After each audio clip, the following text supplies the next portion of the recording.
oyeye bana Congo totelema nde ingeta nakufa pona mboka never give up until I get you combattant jusqu'à la mort naza combattant jusqu'à la mort www.nouslescombattants.com au bis en Afrique du Sud total c'est celle et le pour l'ex-Yougoslavie, il y a, on parle entre 3 000 et 30 000 femmes violées, mais dans tous les deux cas, les Nations Unies ont été promptes à créer un tribunal pénal international pour poursuivre justement les auteurs de ces crimes.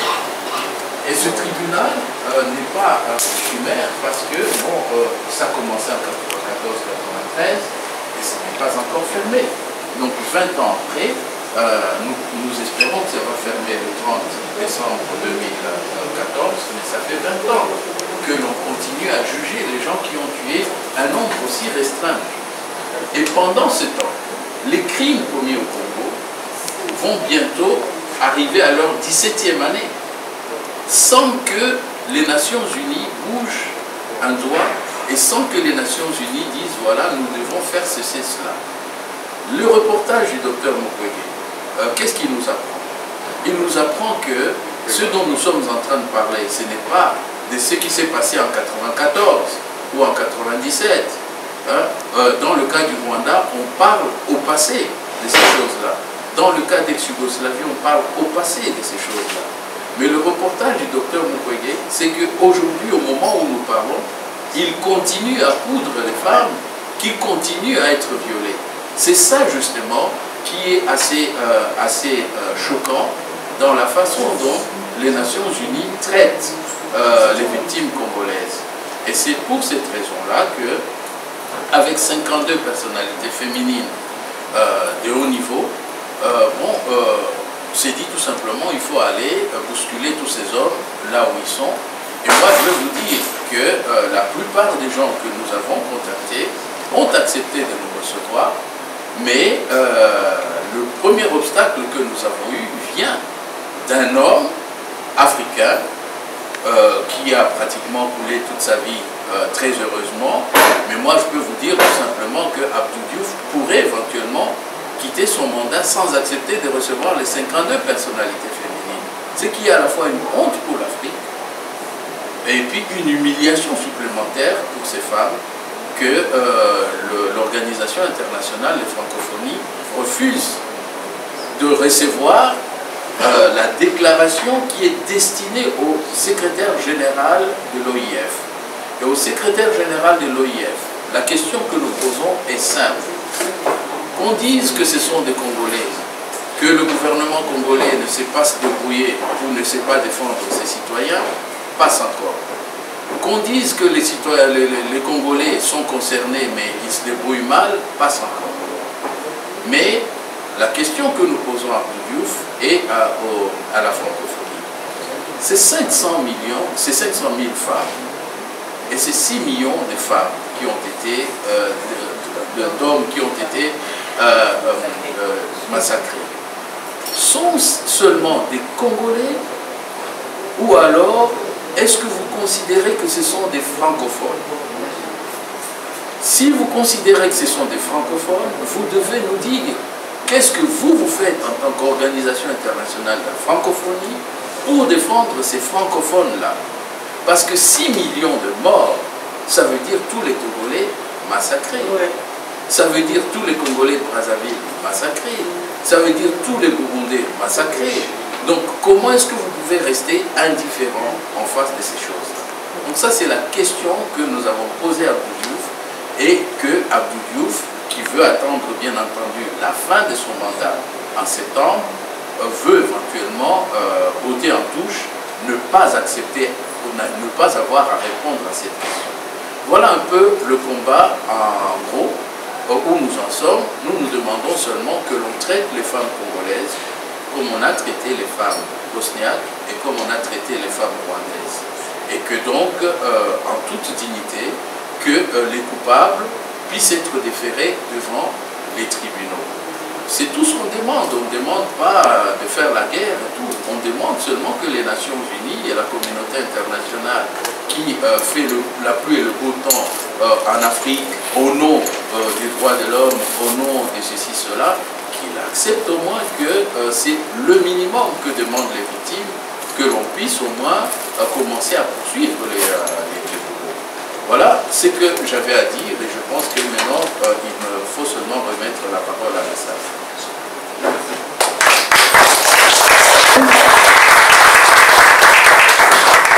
Merci Maître Betty pour votre intervention. Est-ce qu'il y a des questions dans la salle? Des commentaires? Oui.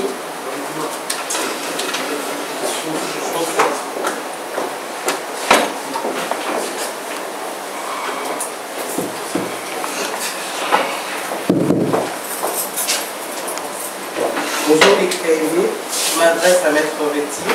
Je suis un petit peu, comment dire, froissée par votre démarche.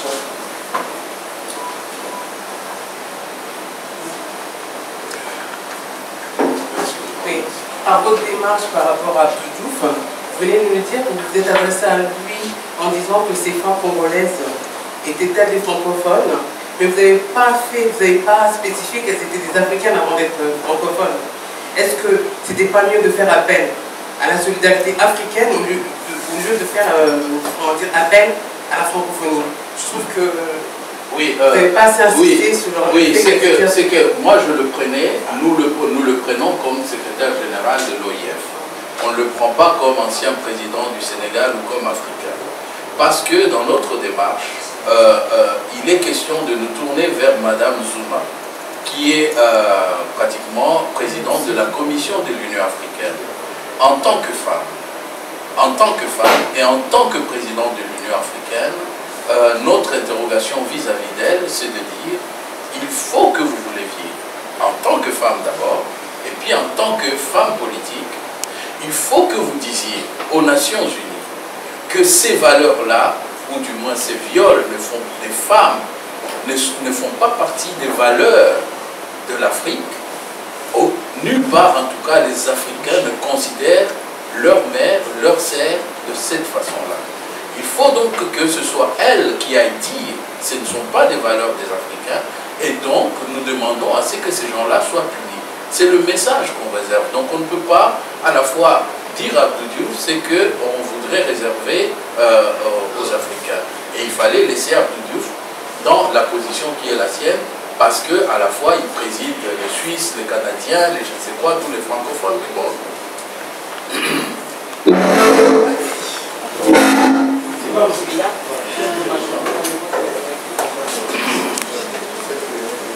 Merci pour la question. Une autre question dans la salle?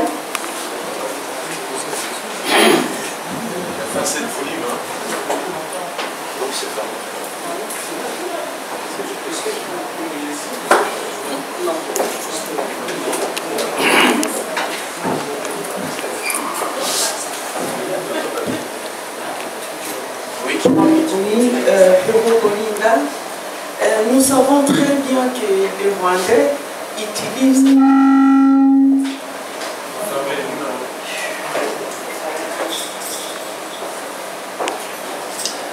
Nous savons très bien que les Rwandais utilisent énormément leurs femmes, les femmes rwandaises, pour commettre les génocides qu'ils sont en train de faire dans notre pays jusqu'à Saint-Christophe. Même nous voyons comment Paul Kagame utilise les femmes ministres pour travailler avec lui. Maintenant, je vous demande quelles sont les propositions que nous... Paul Kagame utilise beaucoup les femmes pour faire ce qu'il est en train de faire contre notre pays. Nous qui sommes ici en Europe, en Amérique, nous avons la possibilité, parce que nous voyons bien comment l'homme congolais a fait dans les combats pour que nous puissions nous réunir. Maintenant même, je suis très contente de voir mes sœurs. Quelles sont vos propositions pour nous qui sommes ici, de sorte que nous puissions continuer ces combats ici au niveau de la France? Parce qu'il y a beaucoup de femmes qui ne sont même pas au courant qu'il y a des femmes qui s'organisent pour combattre, pour pouvoir débattre les sujets de viol dans notre pays. La question est posée à Maître Retti. Oui, oui, bien sûr. Oui, oui, moi je pense que très sincèrement, il faut qu'on sache faire la part des choses. Le combat des femmes est un combat qui est digne d'être mené et il est dignement mené par les femmes. Je vois Elsa ici, je vois d'autres femmes qui se sont beaucoup investies dans cette lutte et ce combat de femmes et il faut laisser ce combat là où il est. Je pense que les éléments d'humiliation que les femmes ne peuvent pas accepter, c'est que rien que pour l'expérience congolaise, nous savons très bien qu'au moment où ils ont décidé d'attaquer, ils avaient déjà positionné des femmes entre les jambes des hommes politiques congolais. Il n'y en avait pas qui n'avaient pas de deuxième femme ou troisième bureau qui était Tutsi. Bon, lorsque ces femmes se sont retournées et ont montré effectivement qu'elles avaient mission, il y a des hommes politiques congolais qui ont découvert même que leur Xème bureau était plutôt des officiers dans l'armée du FPR. Ça, c'est un fait avéré. Bon, maintenant, je crois sincèrement que les hommes sont très mal placés pour régler ce problème parce qu'on peut dire en lingala, Bozo Banabango, ils sont tombés pratiquement, ils croyaient avoir une femme, ils ont pu obtenir éventuellement un crocodile ou un cobra, c'est leur problème. Mais c'est aux femmes de pouvoir éventuellement dire il est inacceptable de considérer les femmes comme effectivement menant des munitions de guerre. Parce que bon, il y a des femmes armes de guerre, mais dans le cas d'espèce, on a considéré les femmes comme des appâts de guerre.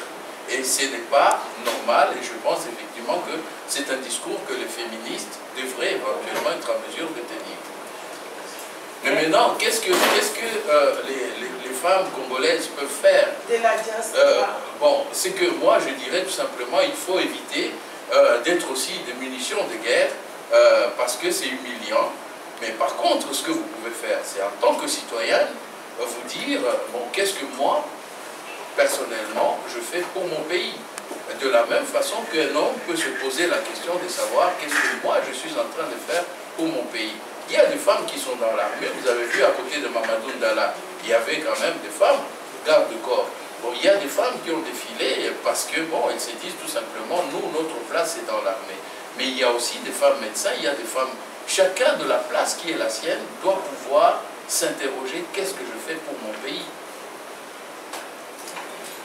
Merci Maître Retti pour la réponse. Il n'y a pas d'autres questions dans la salle pour Maître Retti? Bonjour, je suis une amie de plus fort. C'est Maître Retti, c'est ça? Maître Retti. Maître Retti, pardon. On va parler avec le voix. Ok, vas-y. En parlant de voix, puisque le sujet il est grave, mais surtout d'une importance capitale, parce que ce qui est touché actuellement, c'est notre futur, les enfants. D'après le peu qu'on ait pu voir et tous sur la vidéo, la grande partie des victimes sont des enfants. On parle d'aider, de se mobiliser et tout, et vous dites surtout que c'est aux femmes de vraiment se mobiliser, nous en priorité, enfin, surtout nous qui avons les moyens et les possibilités, vu notre situation géographique, donc à savoir en Europe, où il y a le pouvoir économique, hein, encore, ça revient toujours et tout au pouvoir économique. Maintenant, moi, ma question, c'est qu'effectivement, il y a des femmes médecins, il y a des femmes avocates aujourd'hui, on est mobilisés, on est en âge et tout, pouvoir réfléchir. Mais le pouvoir, encore là et tout, sur cette vidéo-là, on voit que c'est un homme, ce docteur-là et tout, qui amène cette dynamique, à savoir, oui, on doit aider. Le pouvoir est toujours détenu par les hommes. Ce que vous venez de dire tout à l'heure et tout, en disant que on a introduit, hein, c'est une stratégie de guerre, hein, de toute façon c'est ce qu'on appelle de la stratégie de guerre. On touche la faiblesse, donc le futur, les mamans et tout, la matrice, pour qu'il n'y ait plus de futur. Maintenant, comment est-ce que, oui, il nous faut donc forcément et tout l'appui d'hommes pour qu'on puisse et tout, nous, avoir du poids. Bah non, moi je trouve que votre analyse est assez sexiste. Vous pensez que, bon, d'abord quand j'ai dit, c'est aux femmes, aux féministes, de prendre à bras le corps cette question, c'était une question bien simple. c'était celle de savoir qu'est-ce que je pense de la façon dont les femmes ont été introduites ou utilisées comme armes de guerre, ou du moins comme munitions de guerre. Moi je dis, bon, les hommes, comme c'est eux qui sont coupables dans cette histoire, il faut absolument que les femmes se prennent en main et qu'elles puissent éventuellement dire stop, on ne veut pas servir de ça. Bon, maintenant, et c'est que je dis au moment congolaise, ça ne sert à rien non plus de rentrer dans ces jeux-là, même si ce sont les hommes congolais qui vous demandent de le faire. Il y a une autre façon de travailler beaucoup plus utilement pour son pays. Alors, la question maintenant de savoir pourquoi c'est Mukwege, pourquoi c'est moi, pourquoi c'est tel autre, pourquoi Kabila est un homme, pourquoi ceci, cela. Bon, moi je crois que cette question-là est une question tout à fait autre, qu'il faut dissocier de ce que nous sommes en train de faire. Ici, moi je voudrais que, hommes ou femmes, on se considère tous responsables de la même façon, de ce qui arrive chez nous, mais aussi de la libération de notre pays. Mais c'est là où je dis, j'en appelle plutôt à la conscience individuelle, que ce soit d'un homme ou d'une femme. La libération pourrait ne pas provenir de Mukwege, ni même de Kabila, mais la libération pourrait peut-être provenir demain d'une femme. Mais bon, c'est cette conscience-là qu'il faut prendre maintenant pour se dire, qu'est-ce que je fais moi pour mon pays? Vous savez, une femme est capable aussi de dire, voilà, je mène mon combat seule. J'ai vu Maman Louise. Maman Louise, deux fois, quand je la vois dans la rue, quand je l'entends parler, quand je la vois mettre en difficulté des hommes politiques, des hauts académiques, je me dis, moi, un homme, je ne saurais pas le faire. Mais elle sait le faire. Donc, à chacun de la place qui est la sienne, s'il se dit tout simplement, comment moi, de la place qui est la mienne, je peux le faire. Et moi, je vous dis, si je suis dans ce combat à la place qui est la mienne et dans le combat qui est le mien, c'est tout simplement parce que je me suis posé la question. Je suis avocat, j'ai été formé au Congo. J'ai reçu la bourse d'études du Congo. Sans cela, et je pense que même les enfants aujourd'hui ne peuvent pas s'imaginer qu'on était payé pour étudier. Bon, j'ai conseillé ici, pratiquement en Occident, pendant 20 ans. J'ai fait 7 ans au tribunal pénal international. J'ai été président des avocats au tribunal pénal international. Mais maintenant, je me dis, avec ça, je suis là, je suis en train de voir mon pays en train de péricliter. Qu'est-ce que de la place qui est la mienne, je peux faire? C'est ainsi que j'ai commencé le combat qui est le mien. Je ne dis pas que le combat qui est le mien doit être le combat de tout le monde, mais chacun doit se définir de la place qui est la sienne, qu'il soit homme ou femme, mais en tout cas, chacun doit se dire qu'est-ce que moi je peux faire. Et il y en a beaucoup qui, chacun dans son secteur, essaye d'apporter quelque chose. C'est ça, cette dynamique-là qu'il faut encourager. Excusez-moi, je vais juste interrompre pour quelques instants, Maître Recti. Les questions vont suivre par la suite. Vous avez vu une autre avocate ici dans la salle, Alina Tibak, qui aurait parlé sur la parité, d'un exemple de femme africaine, justement, qui est venue du Togo, qui s'est battue, qui est venue... Cameroun. Qui est venue du Cameroun, qui s'est battue, qui a eu, est aussi universitaire. C'est là qu'on s'est rencontrés, elle et moi, parce qu'on était dans la même lignée de la justice. Et elle a pu terminer ses études. C'était un exemple que je voulais vous montrer pour que justement dans le cadre de la parité, dans le cadre de la réussite féminine, je tenais à la saluer et à vous la présenter. Donc malheureusement, elle ne pourra pas parler puisqu'elle a d'autres impératifs immédiatement. Non, moi je laisse le reste de mon temps. C'est juste pour la présenter, Non, parce que de toute pour façon, qu'elle elle n'aura parle. pas le temps de parler. Non, il faut qu'elle Elle n'aura parle. pas le temps de parler. Non, c'est pas sérieux.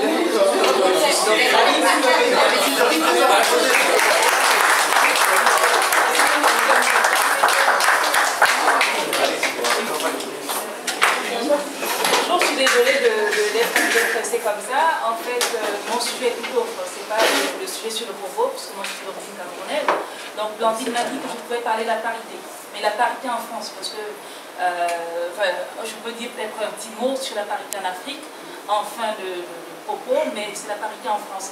L'évolution, et donc ça vous permet, vous, de pouvoir vous utiliser cet argument-là et peut-être de voir une évolution prévisible du droit africain par rapport au droit français. Donc en France également, il y a eu toute une évolution parce que les femmes au départ étaient dans une condition inférieure par rapport aux hommes. Donc la plupart du temps, on estimait que les femmes sont là pour permettre aux hommes de remplir leurs obligations, leurs ambitions professionnelles. En général, les femmes étaient là pour faire des enfants, s'occuper du foyer, pendant que le mari a des ambitions professionnelles et politiques. Donc au fur et à mesure, les femmes se sont battues, donc ça n'a pas été sans mal. Donc par exemple, la femme qui a rédigé la déclaration des droits de l'homme en 1791 a été décapitée. Donc il y a eu une évolution quand même assez difficile. Et après, donc aujourd'hui, les choses ont évolué. Par exemple, en parlant de ma profession d'avocat, la première femme avocate en France, la première femme a pu prêter serment en 1900, après 8 ans de bataille. Elle a eu son diplôme d'avocat, mais bon, c'était impossible d'exercer. Alors qu'aujourd'hui, en France, il y a plus de femmes avocates que d'hommes. Donc c'est pour vous dire qu'il y a une grande évolution. Et donc je vais me limiter aux aspects juridiques très rapidement. Donc les différents moyens qu'on utilise en France pour aboutir à une parité homme-femme. Donc il y a d'abord la loi. Donc il y a plusieurs lois qui ont été rendues au fur et à mesure. J'ai fait un article sur ça, vous pouvez le consulter sur mon blog, mais là je vais aller très très vite. Donc en 1944, par exemple, le droit de vote, au fur et à mesure plusieurs lois sur l'égalité salariale, l'égalité au travail, avec des sanctions qui permettent aux institutions, aux employeurs éventuels de respecter ces obligations. Et ensuite, il y a un autre moyen qui est mis en œuvre pour permettre la parité homme-femme en France, c'est le ministère chargé du droit de la femme, de Nadia Belkacem, et avant elle, il y avait notre ministère également. Donc c'est un ministère qui est là pour étudier les problèmes des femmes et prendre des mesures permettant de contribuer donc à une parité entre hommes et femmes. Donc il y a aussi d'autres organismes. Donc il y a un organisme qu'on appelle le Haut Conseil à l'égalité entre les femmes et les hommes, qui a été créé en 2013, qui remplaçait un autre organisme qu'on appelle l'Observatoire de la parité entre les femmes et les hommes, qui est là pour essayer de voir également les mesures qu'on peut prendre pour permettre cette parité, cette égalité entre hommes et femmes. Ensuite, il y a la HALD. Vous avez entendu parler de la HALD. Lorsqu'une personne se dit victime de discrimination, notamment liée au sexe, elle peut saisir la HALD donc, de cette discrimination. Et donc, récemment, donc, il y a 5% des saisines de la HALD qui concernaient la discrimination sur le sexe. Donc ensuite, il y a des sanctions qui sont prises par les différentes lois lorsque il y a donc une violation de l'égalité entre hommes et femmes. Donc on a des textes que je ne vais pas vous citer là, donc je peux vous citer quelques-uns pour aller rapidement. Donc on a l'article 225-2 du Code pénal qui punit donc 3 ans de prison tout ce qui est discrimination au travail, donc le fait de refuser la fourniture d'un bien ou d'un service, d'entraver à l'exercice professionnel parce qu'on est une femme, donc en raison de la situation de femme. Et ensuite, on a une autre loi sur la protection des femmes, donc qui applique plusieurs mesures. Donc il y a une aggravation des sanctions de certaines infractions quand elles sont commises contre les femmes. Donc c'est une loi qui protège donc, la femme. Donc on a par exemple sur les violences, premièrement, les violences faites aux femmes et ensuite les agressions faites aux femmes. Donc on a l'aggravation des sanctions, par exemple lorsque on a des violences commises par concubin ou conjoint sur une femme, on a une aggravation de sanctions. Au lieu de 5 ans de prison pour le délit, on est puni de 7 ans d'emprisonnement parce qu'on estime que la femme vit avec son bourreau, qu'elle est victime et que le monsieur pourra passer plus facilement à l'acte. Et donc c'est pour ça que les peines sont majorées pour être dissuasives. Donc pareil pour le viol, lorsqu'un mari viole sa femme, il encourt une peine de 20 ans, alors que si c'est un tiers, il encourt une peine de 15 ans. Donc ça veut dire que tous ces lois-là sont faits pour protéger la femme des discriminations, des violences et des agressions dont elles peuvent être victimes de la part des hommes, mais étant précisé que ces lois-là, elles ne précisent pas le sexe. En général, c'est la femme qui se prévaut de ces textes-là, mais rien n'empêche que l'homme se dise battu, et rien n'empêche que l'homme aussi se dise violé. Voilà, mais en général, c'est fait pour protéger la femme. Donc, je termine juste en un mot sur l'Afrique, sur ce que je connais de l'Afrique. Donc, pour moi, la parité entre hommes et femmes est encore très très loin d'être celle qu'elle en France, dans nos pays africains. Donc, la femme, pour l'instant, dans plusieurs pays, elle est infantilisée. Et pour moi, le meilleur exemple de l'absence de parité entre hommes et femmes en Afrique, c'est la pornographie. Quand on a un homme a le droit d'avoir plusieurs plusieurs femmes, et pas l'inverse. Pour moi, c'est l'exemple type vraiment de l'inégalité entre hommes et femmes. Et donc, on a aussi des pratiques comme le ciseau, qui sont vraiment et pareil, on a par exemple, quand une femme va au tribunal de porter plainte pour violence commise par son mari,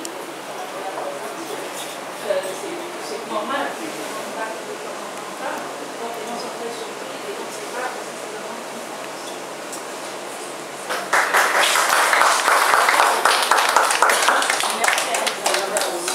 Je pense que les questions dans la salle, vous comprendrez qu'elle ne pourra pas y répondre parce qu'elle est vraiment très très pressée. Je te remercie de la merci à vous. Si maintenant on prend place, il y a des questions dans la salle et ensuite on passera aux intervenants.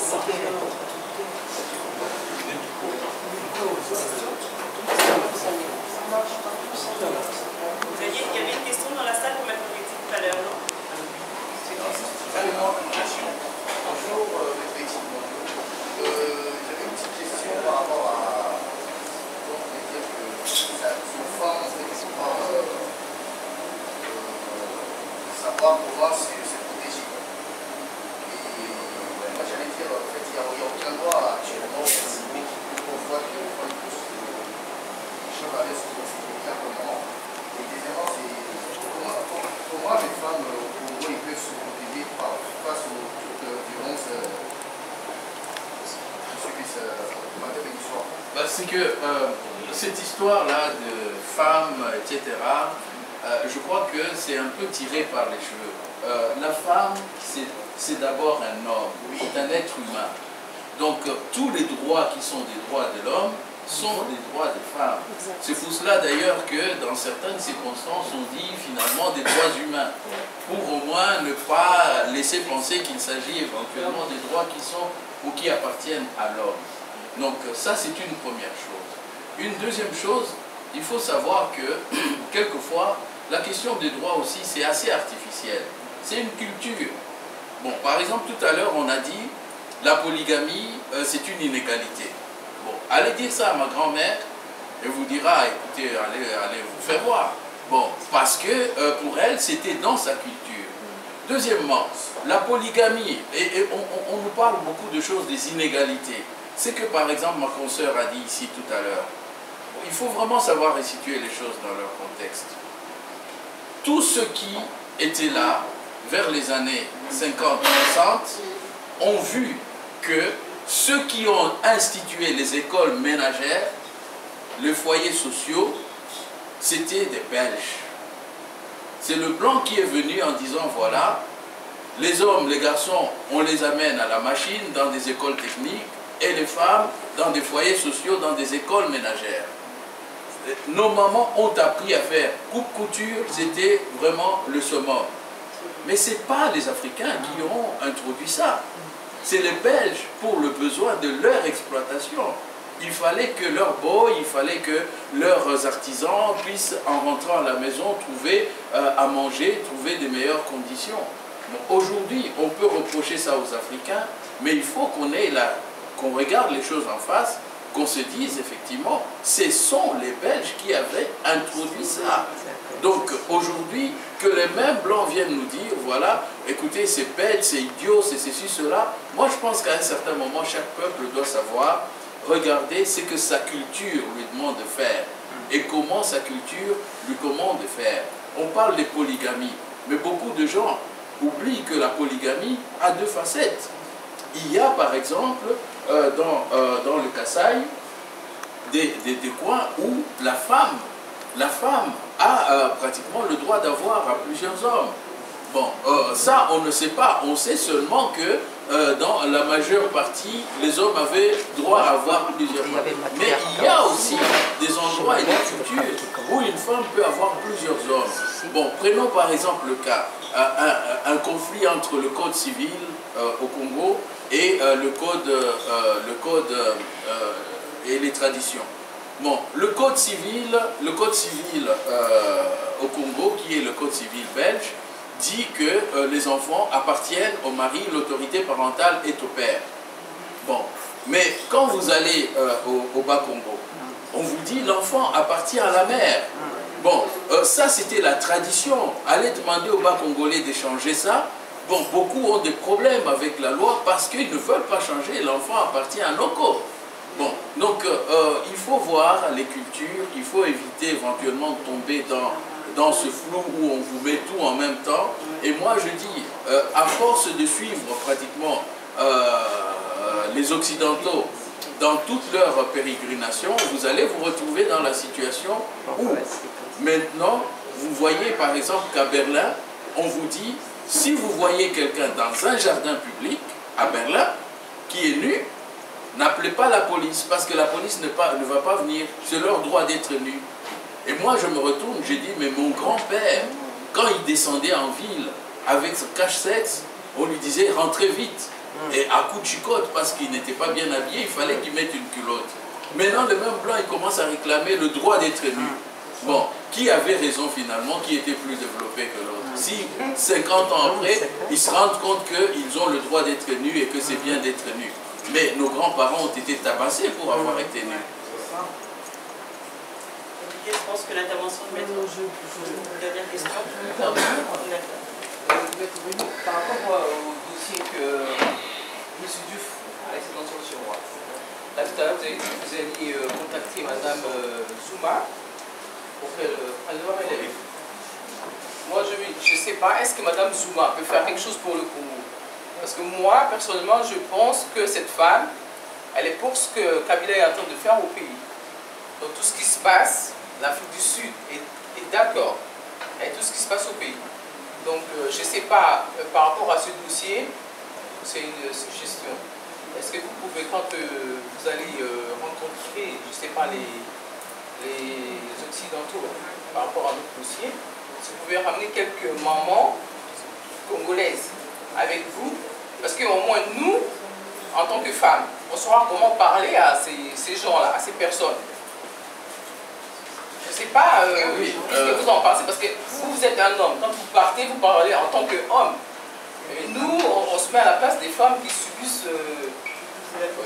ces viols. Parce que moi, les Zouma, les machins, trucs là, moi, j'ai confiance en personne. Oui, voilà, pour y répondre, moi je dirais tout simplement que oui, il ne faut pas laisser la question aux hommes, il faut laisser la question plutôt aux femmes. Et donc chaque fois que je vais voir ces gens, je pars toujours avec une délégation des femmes d'abord. Et généralement, elles sont plus nombreuses, elles sont 4, je suis seul.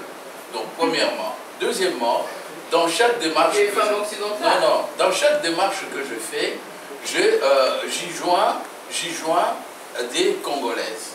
J'y joins des Congolaises parce qu'il faut aussi que, même si la femme occidentale a de la voix, il faut aussi qu'à un certain moment, la Congolaise puisse le dire. Donc, je suis effectivement cela. Maintenant, la question de savoir si Mme Zouma peut nous écouter, vous savez, moi, je ne me la pose pas comme ça. Moi, je suis un avocat qui vient avec un dossier même pourri. Je sais que la personne en face va me rendre la vie difficile, mais je prépare mes arguments.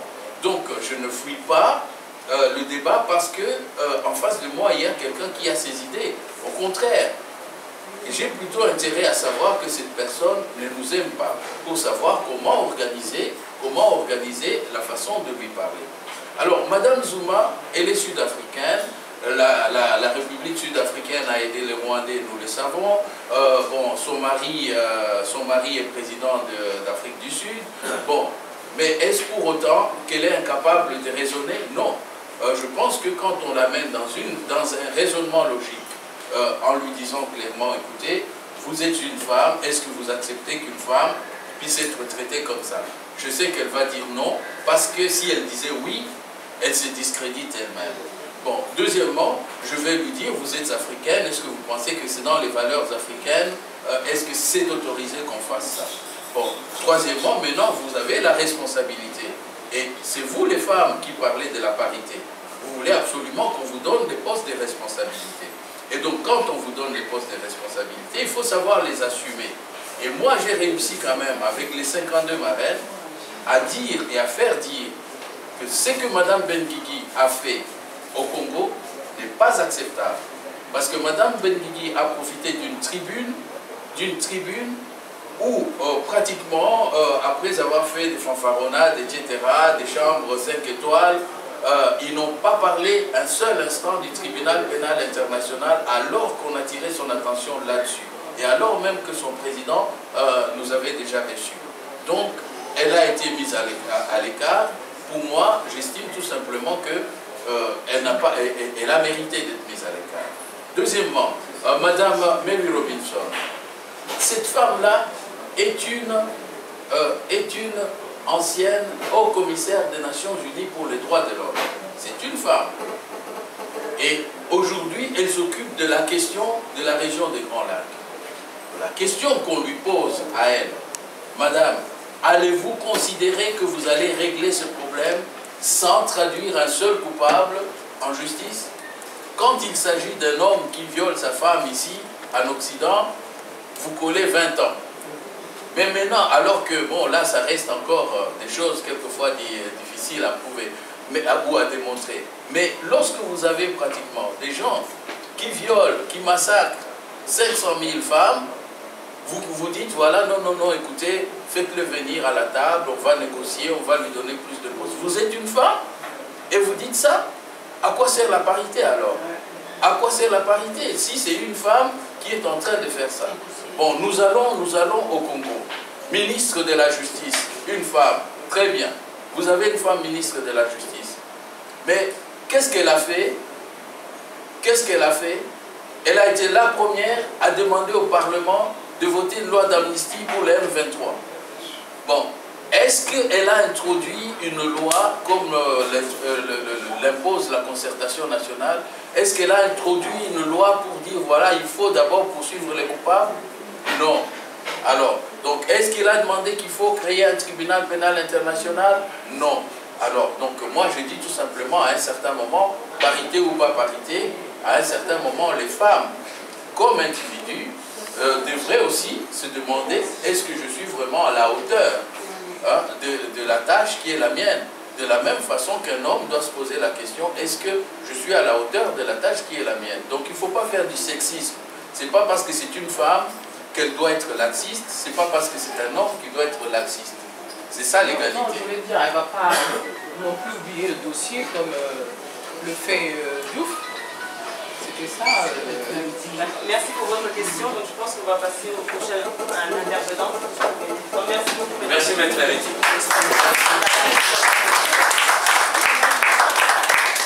Je fais appel à Elsa Bumi. Donc vous voyez ici, Halte au féminicide au Kivu, c'est une des premières femmes à être allée au Kivu et avoir dénoncé, des premières femmes congolaises, je vais dire ici de la diaspora, à être allée au Congo et avoir dénoncé ouvertement la féminicide qui sévit à l'est du Congo. Donc je vous donne la parole pour qu'elle puisse vous expliquer. Un peu de silence dans la salle, s'il vous plaît. Je vais me mettre debout. Alors je vais d'abord me présenter. Je suis, c'est pas pour dire moi je, mais je suis la première, la doyenne des Belgicaines. Donc avec ma famille, nous sommes arrivés en novembre 60 en Belgique. Donc je suis la première fille congolaise à avoir fait la maternelle jusqu'à l'université en Belgique. Donc c'est pour ça que je suis, comme vous me voyez, je suis comme vos enfants en fait. Et donc voilà, donc ne soyez pas troublés par ça. Donc j'ai été élevée par mes parents. Mon père a fait l'indépendance. Bon, il est l'un des derniers survivants. Et moi, j'ai découvert ce qui se passait au Congo en 2004, quand j'ai mis mon Internet à la maison. Alors que ça existait déjà depuis 10 ans. Maintenant, ça fait 20 ans. Donc imaginez le silence, le choc que moi j'ai reçu. Et je me suis dit, où sont les Congolais? Pourquoi je n'ai pas entendu ça? Alors, où sont les Congolais en France? Parce que je suis en France depuis 1986 maintenant. J'ai quitté la Belgique parce que j'en avais marre de la Belgique. Dès que j'ai vu l'histoire de Léopold II, je ne supportais plus la Belgique. Rien qu'à voir l'image de Léopold II, je tombais malade. Après l'UNIF, je suis partie au Congo pour savoir qu'est-ce que c'est mon pays. J'ai beaucoup appris. Je suis restée enfermée là-bas pendant 3 ans et demi, suivi les dévaluations. Ce sont les sentinelles, les femmes du marché qui m'ont élevée, qui m'ont appris ce que c'était le Congo, ce n'est pas les intellectuels. Donc, Naloba Kalina, la madame mais n'a vu que je vais faire des efforts. Il faut que je meure, avant de mourir, je dois parler de Lingala que le second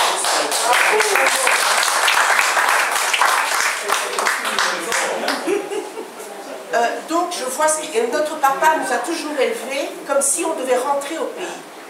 Donc ça fait aussi beaucoup de choc. Hein. Moi j'ai grandi avec tous ceux qui ont dirigé le pays avec Mobutu. Donc ils connaissaient bien le pays, ils ont fait des erreurs, ils ont amené le pays comme ça, mais ils connaissaient plus le pays que ceux qui dirigent le pays aujourd'hui. Ils avaient un pacte avec Mobutu, mais quand je leur demandais, ils me répondaient exactement là ce qui se passait. Ils me disaient ça. Et ils me disaient, Elsa, ici il n'y a pas de place pour toi pour travailler convenablement. Hein, parce que c'était la dictature. Bon bref, je suis revenue, j'ai choisi la France. Mais la France, c'est pas mieux que la Belgique, hein. C'est parce que c'est plus grand, donc on respire un peu. C'est pas le pays des droits de l'homme. La déclaration des droits de l'homme, ça n'existe pas. Ma fille me l'a fait comprendre. Elle m'a dit, mais maman, les droits de l'homme, c'est pas pour nous les Noirs. Elle avait 15 ans. J'ai été voir une amie algérienne, elle dit, il faut que tu me trouves un livre pour que j'explique à ma fille les droits de l'homme. Cette fille algérienne, féministe, m'a dit, Elsa, mais c'est ta fille qui a raison. Les droits de l'homme, puis je retournais chez ma fille, puis je lui ai dit, tu sais, tu avais raison. Elle me dit, mais oui maman, quand ils ont fait ça, on n'était pas là, il y avait encore l'esclavage, il y avait, vous voyez, tout ça. Et en fait, c'est vrai. Tout ce qu'on nous fait là, c'est anti-droit de l'homme. Quand c'est les Blancs, quand c'est Auschwitz, l'Allemagne, les Juifs, etc., très vite on fait, hein, et c'est toujours les mêmes qui décident si c'est un génocide ou pas. Vous voyez? Ils ont décidé qu'il y avait un génocide Tutsi, alors que dans l'histoire, il n'y a pas de génocide Tutsi, c'est des massacres inter-rwandais. Hein? Et ça, c'est tout ça, c'est la stratégie, pour le but, c'était le Congo, les matières premières. Donc vous avez vu, on est pressé par là, on est pressé par le Brazza maintenant, parce que Kagame est passé par là, on veut faire imploser le Congo. Mais je dis, les Congolais, vous devez rester fiers de ce que vous êtes. Moi, je n'aime pas qu'on critique le Congolais. Je ne veux plus entendre parler, ah, mais les mamans congolaises, elles ne sont pas là, les Congolais, Arrêtons de nous critiquer nous-mêmes. Il faut être conscient que le Congo, moi, je n'ai pas vécu le Congo, c'est pour ça que je peux parler comme ça. L'histoire du Congo est d'un traumatisme et d'une brutalité, d'une barbarie sans précédent. Le Congolais est le peuple qui a le plus payé pour l'histoire moderne, actuelle. 10 millions de morts pour l'esclavage. 10 millions de morts, ça a dépeuplé le Congo. 10 millions de morts pour Léopold II, pour les révolutions industrielles. C'est pour ça qu'on est riche ici. Tout ça, c'est le Congo. Le coton, tout ça. Nous, on travaillait gratuitement, ils vendaient le coton, tout ça, ils devenaient riches. Hein, le caoutchouc, l'or, tout, ils devenaient riches. On a fait leur système capitaliste. Jusqu'aujourd'hui, pourquoi ils font tout ça? C'est du génocide, hein, par les femmes. Donc, c'est tout le monde qui est concerné. Oubliez les histoires de parité, etc. Moi, je ne suis pas une féministe, et je ne le serai jamais. Moi, ma mère est de Bolobo, et c'est les femmes de Bolobo qui décident à la maison. J'ai vu la tête de mes grands-mères et de mes mamas Kouloutou. Moi, j'ai eu pitié pour mes nopos. C'est les femmes qui décident. Moi, on m'a élevée comme ça. Il n'y a pas de différence. Papa est au Congo. Toutes mes tantes ont étudié. Le Congo n'a pas été comme ça tout le temps. Au XVe siècle, il y avait le premier évêque cardinal au Vatican. Le Congo n'a pas toujours été comme ça. Donc la première chose, notre histoire. Il faut connaître notre histoire, d'où nous venons. On nous cache notre histoire. Tout ça, non, notre histoire. Et une fois que vous connaissez votre histoire, n'attendez pas qu'elle soit approuvée par les autres, par les plans, tout ça. Gardez votre histoire et soyez fiers de votre histoire. Et dites-vous, on m'a la cachée, je reprends mon histoire. Et je la mets en 2014. Et je la transmets à mes enfants pour que quoi qu'il arrive, ils puissent marcher la tête haute. Parce que pour l'instant, les mamans, nous avons des grands pouvoirs. Faites-moi confiance, suivez-moi, Bolanda Gaï. Faites comme je fais, n'ayez pas peur. Toutes les mamans, ici, les petites mamans là, donnez vos noms à Blandine. Nous allons travailler ensemble. Je comprends que Bozo Banga, c'est normal. Quand vous ne connaissez pas la culture d'où vous êtes, quand vous ne connaissez pas d'où vous venez, vous ne savez pas où vous allez. Vous ne pouvez qu'avoir peur. On vous présente tout le temps la colonisation, les Blancs sont forts et tout. Ils sont très faibles. Les femmes congolaises sont fortes. Et ce n'est pas par chauvinisme. Je l'ai posé la question à mon père, parce qu'il était un des premiers diplomates internationaux, pas pour le Congo, hein, pour des mouvements de jeunesse internationale qui ont fait l'indépendance. Donc il a fait plusieurs fois le tour du monde et il sortait déjà avant l'indépendance. Il est parti voir Nehru. En 1957, il était en Inde. Donc il voyageait beaucoup déjà. Je dis, mais papa, ce que je vois du Congo, on dirait que les Congolais, c'est quand même les Africains les plus sociables, les plus chaleureux. C'est pas parce que je suis d'origine congolaise. Mon papa m'a dit, ma fille, tu as raison. Et moi, je vous le dis. On vous critique? D'accord, prenez la critique. Parce que c'est vrai que nous avons des défauts. Et essayons de changer ça. Tout simplement. Il suffit qu'on se réunisse et qu'on donne une autre image. Les choses vont changer plus vite que vous le croyez. Quand je vais au Congo, je prends les Kimadouma, les Fula, parce que je tiens à ma liberté. Hein, parce qu'on a tous une vie familiale, les Mercedes, un tel, moi, si ça bloque ma liberté, je m'en fous, je monte dans les Fula. Tout le monde m'aide à sortir, à rentrer, parce que c'est là que j'ai appris à me battre, à sauter dans les taxis après le travail et tout ça. Moi, je voudrais vous dire, soyez d'abord, sachez d'où vous venez. Alors, moi je suis journaliste, hein, j'ai fait l'UEP, je suis journaliste. Mais moi je suis noire, mon père je connais. Donc les blancs ne vont pas me prendre pour être journaliste. Parce que quand j'écris, je le fais d'une autre façon. Donc eux, ils ne veulent pas. Leur journalisme et tout ce qu'on nous dit, la parité, là, tout ça, c'est toujours leur vision. Mais le féminisme est down. Il ne faut pas suivre le féminisme. Ce n'est pas parce qu'on a une femme au pouvoir qu'on va faire différemment nécessairement. On est aussi des êtres humains. Donc une femme peut faire la guerre, Thatcher a fait la guerre. Il ne faut pas rentrer là-dedans. Dans ces histoires de parité, la femme, non. Les femmes peuvent changer les choses si on se regroupe avec la même pensée. Et si on fait un pacte social, moi, bon, il faudra qu'on se retrouve après. Hein, c'est le but. Voilà. Donc, moi, j'ai cherché les Congolais. J'ai d'abord trouvé la bande dessinée de Papa Kimbangu. Ici, là, dans une épicerie congolaise. Je l'ai acheté. J'ai appelé celui qui a décidé, qui avait dessiné. Ils sont les parrains de mon association Congo Actif. Et donc, j'ai commencé, et c'est comme ça que je suis parmi vous. Je connais plein de mes compatriotes, je ne retiens pas les noms, mais je suis partout maintenant, mais en même temps, nous ne devons pas rester entre nous. Parce que le problème du Congo, c'est un problème international. C'est une responsabilité internationale. Nous ne pouvons pas le porter toutes seules. Mais par contre, nous sommes là pour taper sur la table et pour dire, et alors? On n'est pas des êtres humains, nous? Regardez-moi. Regardez ce qui se passe chez moi. Donc moi, ici en France, en tant que noir, je ne suis pas un être humain alors. C'est ça que nous allons faire ensemble. Sans crier. Et ça fait presque 10 ans que j'ai ça. Il n'y a que des blancs, le diocèse du Nord-Pas-de-Calais qui en a acheté 10 000. Pour 120 €, vous en avez 10 000. Moi, ça fait 10 ans que je l'ai fait moi-même. Alors, je les distribue. Alors, j'attends que les Congolais les prennent. J'en donne, les Congolais disent oui, c'est bien. Le financement avec les blancs qui l'utilisent. Donc, il y a un Tunisien qui a fait le printemps, qui a dit, mais ça peut les empêcher de dormir. Rien que ça, je vous assure. Je me suis retrouvée sur le plateau des Batéké en 2012. Lors de la marche mondiale des femmes. Il y a, dans un truc pour les catholiques, là, ils avaient ouvert un centre pour les femmes et tout ça dans un village là sur le plateau des Batéké. Il y a une bonne sœur du Congo qui a, quand j'ai distribué ça, parce que j'ai toujours ça dans mon sac, hein, dans les métros, tout le monde au boulot hein, avait ça chez moi, c'est pour ça que j'ai été licenciée aussi. Je m'en fous. Parce que le problème auquel nous avons affaire, mes sœurs, hein, je parle à mes sœurs, mes papas, hein, aujourd'hui on m'a dit que c'était les mamans. Je suis tellement heureuse. Non, mais vous écoutez, vous êtes là, on a besoin de vous, et je remercie les combattants, on critiquait les combattants, mais moi je dis, heureusement que ces combattants se sont levés.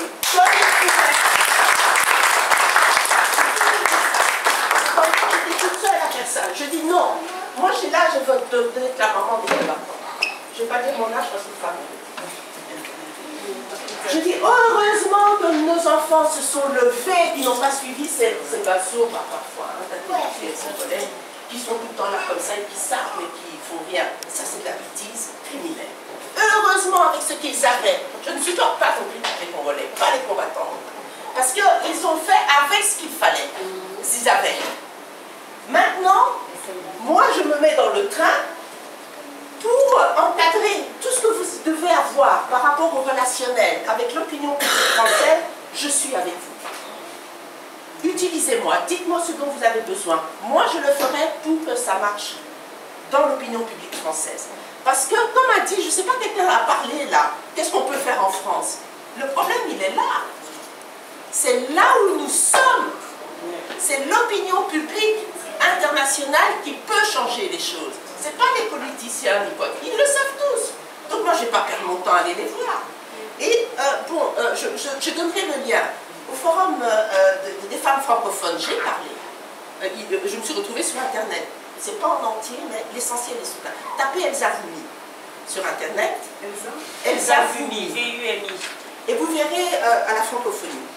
Je leur ai dit, écoutez, on a assez payé. Maintenant, parce que là, elle dit, qu'est-ce qu'on peut faire pour vous? Mais on n'attend rien de vous.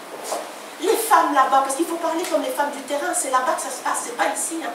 C'est nous qui devons être les haut-parleurs. Et avec le réseau de femmes que je connais de Londres et tout ça, on est parti là-bas et tout ça, on est leur haut-parleur, on n'a rien à inventer. Et il ne faut pas avoir des bacs plus pour parler quand on vous massacre. Elles savent très bien ce qui se passe. Donc on ne fait que répéter ce que ces femmes survivantes nous disent. J'étais avec le docteur Padetta. Le docteur, je l'ai dit à, comment s'appelle là, je dis, mais madame, vous découvrez ça maintenant? L'ancienne ministre de la francophonie, ça fait 20 ans. Il n'y a pas un seul jour depuis que ça a commencé, 20 ans, qu'une femme congolaise, qu'un homme congolais a envoyé des papiers partout pour dénoncer ce qui se passait. Il n'y a pas un seul jour que les Congolais du terrain ont envoyé. Et n'oubliez jamais une chose, c'est que quand les ONG donnent des rapports, n'oubliez pas qu'il y a des Congolais derrière. C'est les Congolais qui vont sur le terrain et qui meurent et qu'on assassine. On assassine beaucoup de Congolais, des droits humains. Donc nous sommes là pour soutenir ces personnes-là. Elles se sentent, oui, elles se sentent là-bas, ils se sentent, moi je les comprends, ils se disent, mais personne ne nous entend, mais que font nos frères là-bas? C'est vraiment une chape de coltan. Il faut briser là, le silence, briser la chape de coltan. Et c'est très facile, il faut pas avoir peur. Ça, si vous mettez dans vos boîtes aux lettres, vous faites des trucs dans vos boîtes aux lettres, partout dans vos quartiers. Mais qu'est-ce qui se passe? Ils vont aller demander chez le maire. Mais qu'est-ce qui se passe? Tout ça dans le quartier. Il y a mon adresse là, il faut me contacter. Ils m'invitent, moi je viens les accueillir. Et alors vous avez des gens qui sont prêts. Mais après ils demandent, je suis toute seule, c'est pas bon. Qu'est-ce qu'on peut faire? Où vous êtes? Qu'est-ce que vous faites pour qu'on vienne? Il y a beaucoup de projets, on peut faire beaucoup de choses. Moi j'ai dit, début 2015, nous devons remplir le Sénat. Et ne parlez pas d'argent. L'argent, c'est pas un problème. Alors, j'avais fait un magazine qui a eu pas mal de succès pour transmettre, hein, avec toute la créativité du Congo. Le Congo, le beau pays, et le pays intelligent et créatif, c'est le deuxième pays le plus créatif du monde noir, après Haïti. Et pour que ça vous permette de parler, et c'est de 7 à 77 ans. Donc, je connais plein de gens. On peut avoir plein de choses. Mais moi, ce que je souhaite, c'est que nous, les mamans, nous le fassions et que nos papas s'occupent de la justice. Alors, vous pouvez vous servir là-bas et on se reverra. On se reverra tout à l'heure pour le repas. Je pense que la question de savoir que devons-nous faire les femmes pour que nos voix soient entendues, les voix de toutes celles qui sont restées au Congo, toutes celles qui sont victimes soient entendues.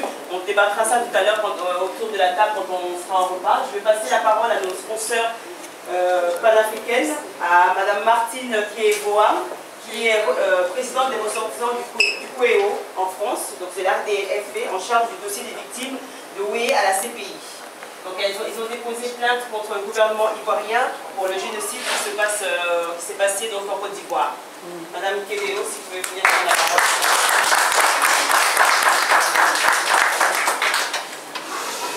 Donc elle va nous parler essentiellement donc, de l'Afrique, hein, bien sûr, et de l'impunité des agresseurs, puisqu'ils ont tenté donc, un procès au niveau du CPI pour le génocide. Merci beaucoup, chères sœurs, messieurs, chers aînés, petites sœurs ou filles. Je suis donc Martine Keivao, je suis originaire de la Côte d'Ivoire à l'ouest, de la ville martyre de Diopé, donc qui est tout le temps à l'actualité quand il s'agit de la Côte d'Ivoire. Je suis venue en France à l'âge de 12 ans et j'ai découvert mon pays pendant les événements douloureux. Et depuis 14 ans, je suis donc la présidente, non, je n'ai pas été présidente pendant 14 ans, loin de là. On a fondé une association pour défendre tout ce qui se passe d'illégal et d'inhumain sur le continent. Et aujourd'hui, je me retrouve depuis 4 ans à la tête de l'association du peuple Oué, à l'ouest de la Côte d'Ivoire, qui fait 12 départements. Et je suis en charge du dossier des victimes à la CPI. Quand j'ai eu écho de cette conférence par une sœur qui m'a envoyé un message inbox me disant il y a des sœurs congolaises, c'est toi? Il y a des sœurs congolaises qui font une conférence sur le viol des femmes. Est-ce que tu pourrais aller les voir? J'ai dit mais chouette, Dieu ne dort pas. Donc ma présence s'explique parmi vous pour plusieurs choses. D'abord, nous sommes des femmes. Tout à l'heure, j'ai vu notre consoeur qui disait que le féminisme, et il y a l'autre sœur qui est là, que je remercie beaucoup, qui refute ce sujet-là, et moi aussi.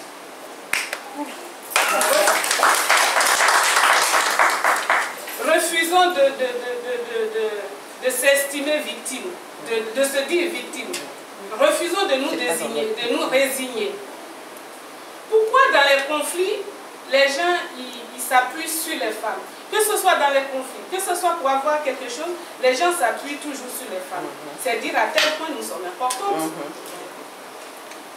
Pour la survie d'un peuple, d'un continent, d'un pays, il faut des femmes. Sans la femme, rien ne peut se faire. On les indexe pendant les viols. Pourquoi on est... La femme, c'est une vraie arme de guerre. Elle est plus destructive que les bombes H que les gens fabriquent. Tout à l'heure, j'ai trouvé un frère qui était là, qui parlait des femmes qu'on utilisait pour aller contre-attaquer. Mais c'est normal, parce que pour détruire l'adversaire, pour atteindre le moral de l'adversaire, il faut appuyer sur la femme. Quand tu arrives dans un village, on tue les hommes, ça ne dit rien à personne. Partout où on passe, on fait du mal à un homme, les gens ils prennent ça comme ça. Et dès l'instant où on touche à une femme, parce que c'est la femme qui donne la vie, c'est la femme qui construit tout. Sans la femme, on ne peut rien. C'est pour ça, pour avoir ton adversaire, ils s'en vont sur la femme de ce peuple-là pour le détruire. Quand on prend des mamans, qu'on viole devant leurs enfants, leurs frères, devant tout le monde, cela même pour qui sa nudité est sacrée, on va le faire pour la battre moralement. Parce que si on te dit à un enfant de coucher avec ta maman, même si on te laisse en vie, mais tu es mort. Tu es mort. Tu ne peux rien faire. Qu'il s'agisse du Congo, de la Côte d'Ivoire, du Zaïre, partout où il y a les conflits, les gens, ils sont préparés pour ça. Même les soi-disant soldats de la paix qu'on envoie chez nous. Et c'est ceux-là même qui sont promoteurs de cette arme-là. Nos soldats ne sont que des exécutants. Et encore pour qu'ils y arrivent, on les drogue. Parce qu'un noir, pur sang, comme nous autres ici, allait faire du mal à sa soeur, il réfléchit 10 fois.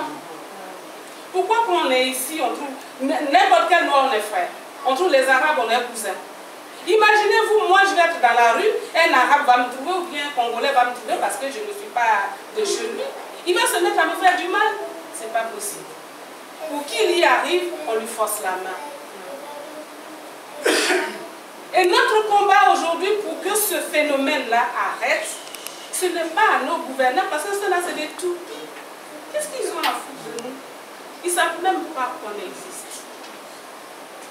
Pourquoi? Parce que pour eux, ils veulent les postes. Ce sont les promoteurs de notre mal.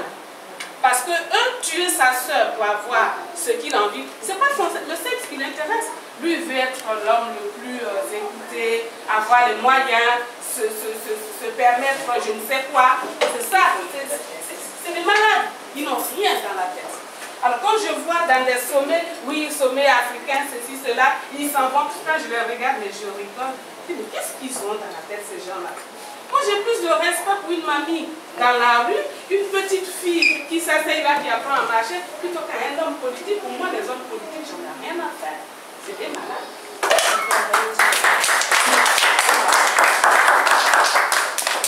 Alors, qu'est-ce qu'on peut faire? Dieu merci, nous sommes dans un pays, dans des pays soi-disant développés. Pourtant, ils ne le sont pas. Ils sont des abrutis. Ils ne comprennent même pas ce qu'ils font. Autrement, comment, quand ils se disent, oui, l'Afrique, ils ont toujours des problèmes, on va leur faire des prêts. Imaginez la Côte d'Ivoire, par exemple, qui a été une colonie française. Et ce pays-là qui produit du café, cacao, ceci, cela, la France qui va lui faire ouvrir un compte dans son compte ici à elle, dans son trésor, et tous les produits qui viennent de ce pays-là doivent être vendus uniquement qu'à la France. Et quand on vend nos produits, on ne nous donne pas l'argent comme on va au marché, tu vas ton bonbon, on te remet ta pièce, hein, pas du tout. Ils déposent cet argent dans leur compte, dans leur banque ici. Et ils vous disent, bon ben, qu'est-ce que vous vouliez faire? Vous avez, en plus, vous n'avez même pas le droit de faire ce que vous voulez. On dit, bon, exceptionnellement, cette année, on doit vous faire une petite route d'un certain nombre de kilomètres. On doit vous construire 2 écoles quelque part là et avoir par compassion un petit dispensaire quelque part. Il vous faut en gros 10 millions. Pourtant, ces produits qu'il a envoyés valent des milliards. Hein. Ils sont dans leur banque à eux. Et ils vous disent, cet argent, le budget, faites-nous, voilà ce qu'on a envie que vous faites. Faites un semblant de budget et vous nous envoyez, on va le valider. Quand eux, ils se font, oui, le budget 2010, quand ils sont, le budget ceci, ils font des milliards parce que ceci, parce que cela. Et quand eux, ils arrivent, bon, comme vous êtes un pays en voie de développement, vous n'avez pas de moyens, il ne faut pas machin, vous n'avez pas droit à manger de ceci. Donc, qu'est-ce qu'on fait? On va vous prêter de l'argent. Non, mais franchement, moi, je viens vendre mes produits. Toi, tu prends l'argent, tu le déposes dans ton compte. Et tu me prêtes de l'argent. Et ce, pendant 50 ans. Parce qu'apparemment, nous sommes indépendants depuis 60 ans. Et pourtant, on ne l'a jamais été. Ils prennent cet argent qu'ils amassent depuis ces siècles-là et ils gardent-le. Après, ils disent, bon, on vous prête de l'argent. Ne serait-ce que les intérêts des milliards par an, ça dépasse largement notre budget. Pourquoi nous, on produit toujours, l'argent vient dans les comptes et on n'a jamais rien et c'est vous qui nous prêtez? Je dis, qu'est-ce que vous êtes gentil? Ben, au fait, cet argent, qu'est-ce qu'il est devenu? Et quand tu demandes, qu'est-ce que mon argent est devenu? J'avais vendu, j'ai eu 1000 € et que vous m'avez donné 30 € pour faire mes dépenses. Il restait 970. Même si vous ne me donnez pas des intérêts, donnez-moi au moins 80 € pour que je puisse aller nourrir mes enfants. Le lendemain, on envoie des soldats. Pam, pam, coup d'état, toi tu dégages. C'est comme ça nous vivons. Les soldats qui nous envoient chez nous, parce qu'ils ont des chômeurs, ils ne savent pas quoi en faire, ils créent les conflits de toutes pièces, ils les débarquent là, ils envoient ceux-là, et ils les instruisent pour nous faire le mal le plus crucial possible, qui est de détruire immoralement nos dirigeants, immoralement nos frères, immoralement nos papas, immoralement tout le monde. Et pour y arriver, il faut violer leurs femmes. Aujourd'hui, sur le continent, le fléau du sida n'en parlons pas. Ce qui veut dire que les enfants qui naîtront seront déjà séropositifs, on n'a pas les moyens de les soigner, on ne peut pas soigner la femme, et en plus, dans nos coutumes à nous, il y a certaines coutumes qui tellement la femme est sacrée pour eux, quand une femme qui se fait violer, elle est bannie. Ils la refusent carrément. Elle a été violée par un machin, elle est malade, ou bien elle va occuper dans la société, même si on l'aide, rien. Elle ne pourra même plus jamais se marier. Quand elle passe dans la rue, tu ne vas pas quitter le Congo chez toi et encore il faut que tu en aies les moyens pour aller dans un autre côté de l'Afrique, soit au Cameroun ou bien en Côte d'Ivoire, où personne ne te connaît, pour que tu te trouves un homme. Non, tu ne peux pas. Qu'est-ce que tu deviens? Et comme si le viol pour toi, tu tu l'as choisi. Tu l'as choisi. Donc, on te traumatise là, tu ne sais pas ce que tu fais. Parfois, combien en meurt, Dieu seul sait. Les soi-disant développés chez lesquels nous vivons et qui se disent entre guillemets démocrates. Le 15 avril dernier, M. Le Drian, Jean-Yves Le Drian, le ministre de la Défense, qu'est-ce qu'il a fait? Il a fait une série de lois pour dire que oui, les femmes qui sont dans l'armée et qui sont victimes des agressions sexuelles, si un militaire ose désormais ne serait-ce que taper sur les fesses d'une femme, voilà ce qu'il mérite comme punition. Il a pris 10 comme ça. Aujourd'hui, les femmes dans l'armée, c'est plus que comment il s'appelle, Hollande à l'Élysée. Pourtant, ces mêmes soldats contre lesquels ils ont pris des mesures pour ces femmes-là, ce sont eux qui violent chez nous. Jamais on en a parlé. Les soldats de l'ONU, comment ça se fait sur un terrain aussi dangereux où des combats se battent? Comment on arrive à voir des films? Mais c'est eux. C'est eux. Entre eux, c'est un jeu. Ils violent, ou bien avec leurs complices, nos frères, ils violent et ils les mettent sur vidéo pour les publier. Donc nul ne peut dire qu'il est innocent. Personne ne peut dire qu'il ignore. Alors qu'est-ce qu'on peut faire? Comme on a la chance, nos sœurs qui sont là-bas, qui subissent, la seule chose qu'on peut faire, c'est de nous mettre ensemble. De nous mettre ensemble. Les femmes congolaises, ça fait combien d'années qu'elles subissent ce fléau-là? Et à chaque fois qu'il y a un pays qui entre en conflit, c'est le même système. Et personne n'en parle. Ils savent qu'il y a des guerres là-bas, mais ils ne disent jamais qu'est-ce qui se passe, pourquoi il y a la guerre, quelles sont les conditions des femmes, ils ne le disent pas. Tout ce qu'ils savent faire, c'est leurs intérêts, leurs multinationales qui sont là, ils viennent parce qu'ils doivent extraire le diamant du Zaïre, ils doivent prendre le pétrole de ceci, ils doivent avoir l'uranium de cela. Qu'est-ce qu'ils font? Qu'on viole les femmes ou pas, ou bien qu'on tue, qu'on brûle tout le monde, ce n'est pas leur problème, pourvu qu'il y ait moins de personnes et qu'eux, ils arrivent à s'installer avec leur bouquet.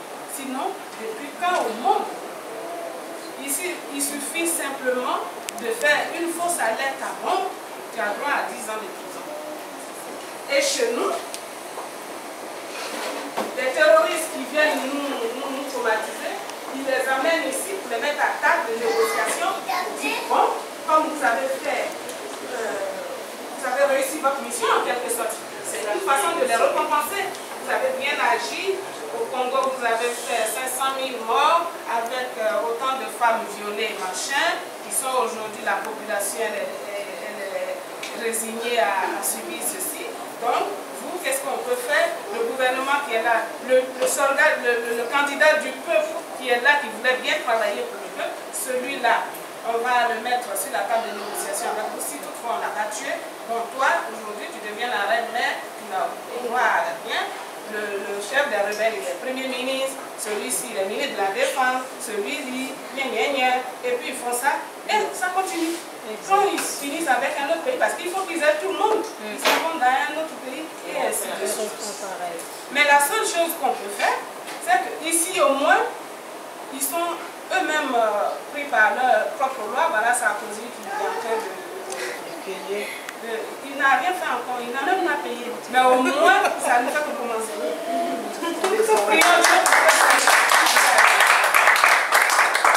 Donc, nul n'est au-dessus des lois. Si on se met ensemble, Congolais, Zaïroises, Ivoiriennes, Togolaises, ceci, cela, si on se met ensemble, cette conférence-là, imaginez-vous, qu'on la fasse avec un grand bruit, que toutes les femmes du continent se représentent. Ils sont obligés de subir. Hollande, c'est nous qui l'avons voté. Ils n'ont pas de problème. Au moins, on peut voter. S'ils ne veulent pas nous écouter, on t'enlève là. Peut-être qu'avec Marine Le Pen, un jour, quand elle va arriver, comme elle ne veut pas nous voir, on va retourner chez nous, elle va enlever nos soldats, et on sera tranquille, c'est tout ce qu'on demande.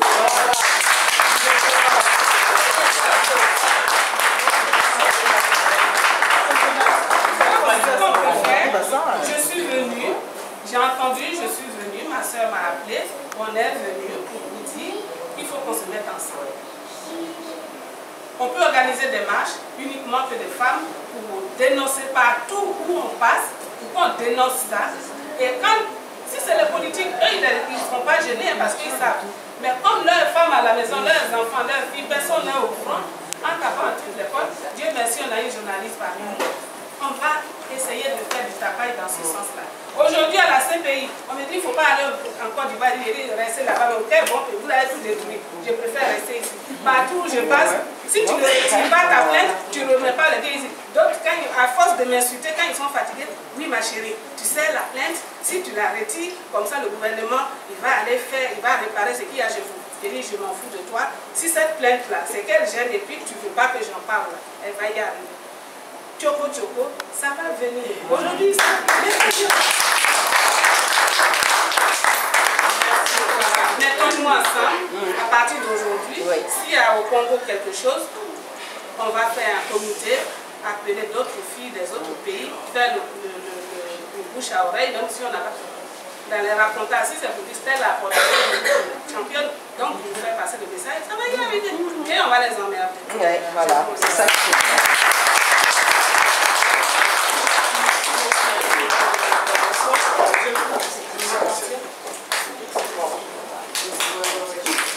Je vais faire appel à cette madame-là. Je pense que le mot est lancé. Hein. Soyons tous ensemble, les mamans. Les femmes africaines, c'est comme ça pour pouvoir résoudre le problème de toutes les atrocités, de toutes les maltraitances et les viols qu'il y a en Afrique. Donc je fais appel à cette madame-là qui est vice-présidente du collectif Aux-Arts, qui signifie Association Unie Solidaire pour l'Afrique et sa Renaissance. Elle a également écrit un livre qui s'appelle Les étoiles noires de Nollywood.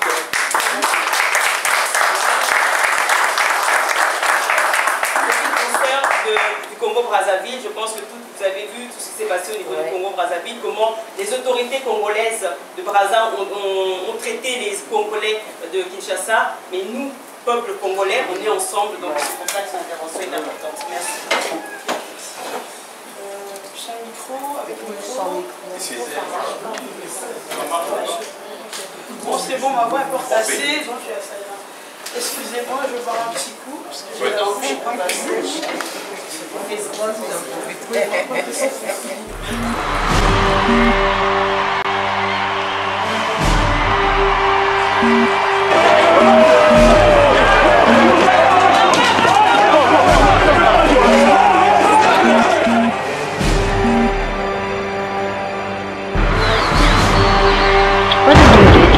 www.nouslescombattants.com www.nouslescombattants.com, le site officiel de tous les combattants.